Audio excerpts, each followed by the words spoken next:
जय श्री गणेश। नमस्कार, मैं आचार्य संजय द्विवेदी। मेरे समस्त प्रबुद्ध दर्शकों का मेरे चैनल पर हार्दिक स्वागत है। आज मैं सूर्यदेव के राशि परिवर्तन प्रभाव को लेकर आपके सम्मुख उपस्थित हूं। 16 नवंबर को सूर्यदेव अपनी राशि का परिवर्तन करेंगे तथा नवग्रहों में सेनापति मंगल की राशि में प्रवेश करेंगे। सूर्य और मंगल का जो आपसी संबंध है वह अति मित्र का है, क्योंकि सूर्यदेव राजा है, मंगल सेनापति, तो दोनों के संबंधों में मित्रवत भाव है। ये मित्रवत भाव सूर्य के इस परिवर्तन को एक महत्वपूर्ण प्रभाव देने वाला है। निश्चित रूप से ये एक अत्यंत महत्वपूर्ण परिवर्तन है, क्योंकि वर्तमान समय में सूर्यदेव का जो गोचर चल रहा है वो तुला राशि में है।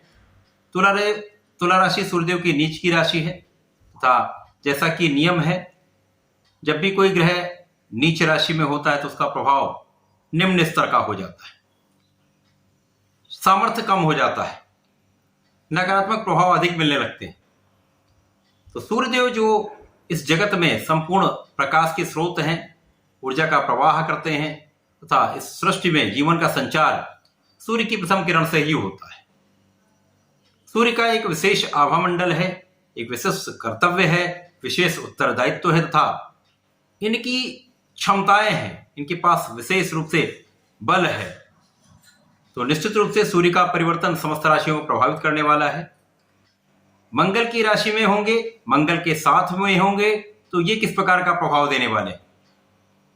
परंतु सूर्यदेव का ये वृश्चिक राशि में प्रवेश अलग अलग राशियों के लिए अलग अलग भाव में बनेगा, अलग अलग स्थानों पर बनेगा, उसी के अनुसार ही परिणाम की प्राप्ति होगी। आज मैं कर्क राशि के लिए सूर्यदेव के राशि परिवर्तन का क्या प्रभाव मिलने वाला है, किस प्रकार के लाभ मिल सकते हैं, संपूर्ण विश्लेषण मैं पूर्ण तर्क के साथ करने जा रहा हूं। प्रिय दर्शकों, ये राशिफल आपके चंद्र राशि पर आधारित है, अर्थात आपकी लग्न कुंडली में 4 नंबर में यदि चंद्रमा विराजमान है तो आपकी कर्क राशि है।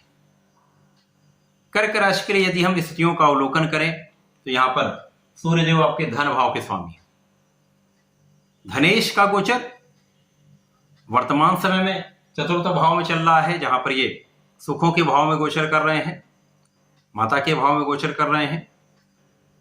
परंतु यहां पर ये अपनी नीच राशि में, अब जैसा ज्योतिषीय नियम है, जब भी कोई ग्रह नीच राशि में होता है तो उसका प्रभाव निर्बल हो जाता है। तो यहां पर सुखों के होते हुए भी आप सुखों का उपभोग नहीं कर पा रहे, सुखों का उपार्जन नहीं हो पा रहा है, लोगों का सहयोग उतना नहीं प्राप्त हो पा रहा जितना प्राप्त हो सकता है, आपकी योग्यता के अनुसार लाभ नहीं मिल पा रहा है तथा यहां पर माता के साथ कुछ स्वास्थ्य समस्याएं होती।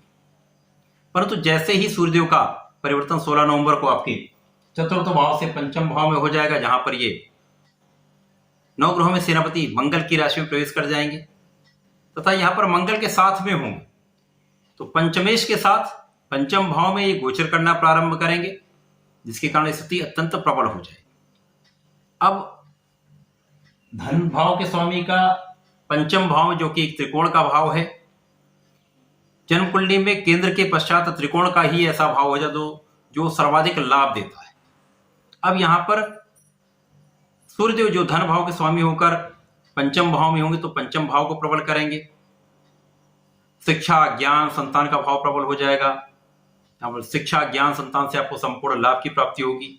शिक्षा प्रतियोगिता में आपको सफलता मिलेगी तथा जो लोग शिक्षा से संबंधित कार्य करते हैं, शिक्षा ज्ञान का कार्य करते हैं, शिक्षा ज्ञान से संबंधित व्यापार करते हैं, किसी प्रकार से प्रोफेशन से संबंधित है, तो आपको यहां पर विशेष रूप से लाभ की वृद्धि निश्चित होने वाली है।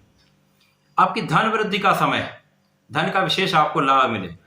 परिवार के भाव से आपको लाभ की प्राप्ति है, साथ ही साथ यहां पारिवारिक संपत्ति से आपको संपूर्ण लाभ प्राप्त होगा, पिता का आशीर्वाद आपको प्राप्त होगा।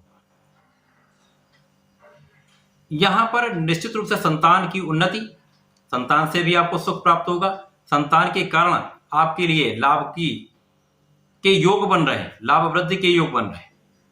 यहां पर आपके कार्य क्षेत्र में प्रगति का होना निश्चित हो जाता है। सूर्य का यह परिवर्तन कर्क राशि के लिए, जो कि मित्र की राशि के लिए है, निश्चित रूप से एक अच्छा परिवर्तन दे रहा है, अच्छा लाभ देने वाला है। यहाँ पर आपको प्रगति कराने वाला है, शिक्षा प्रतियोगिता में सफलता देकर सरकारी नौकरी का प्रयास को सार्थक बनाने वाला है।